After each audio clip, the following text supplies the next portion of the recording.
जिन लोगों की मृत्यु हुई है उनको सीएम रिलीफ फंड से 5 लाख रुपए दिए जाएंगे।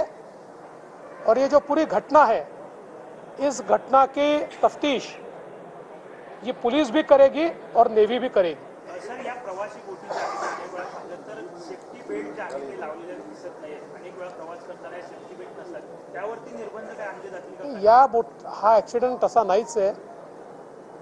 हा जो ऍक्सिडेंट आहे याच्यामध्ये आता जी प्राथमिक माहिती आम्हाला देण्यात आलेली आहे त्या माहितीप्रमाणे ही जी नीलकमल बोट होती ही बोट नीट चालली होती। मिलिटरीची जी बोट आहे त्या बोटीला नवीन इंजिन त्यांनी लावल्यामुळे त्याच्या नवीन इंजिनची टेस्ट ते घेत होते। त्याचा व्हिडिओ देखील आता उपलब्ध आहे, आपण बघितला असेल तर ते 8 आकार जो काढतात ते टेस्टिंग त्याचं चाललं होतं।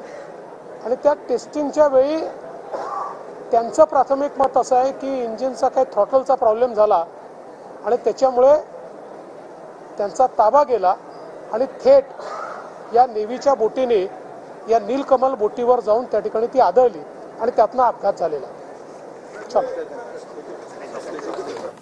आपण पाहिलं यावेळी मुख्यमंत्री फडणवीसांनी या प्रकरणासंदर्भात माहिती दिली आहे। बेपत्ता लोकांसंदर्भातली माहिती उद्यापर्यंत मिळेल असं मुख्यमंत्री म्हणाले। शिवाय जे मृत लोक आहेत त्यांना मुख्यमंत्री सहायता निधीतनं 5 लाखांची मदत केली जाईल असंही त्यांनी म्हटलंय। नेव्हीकडून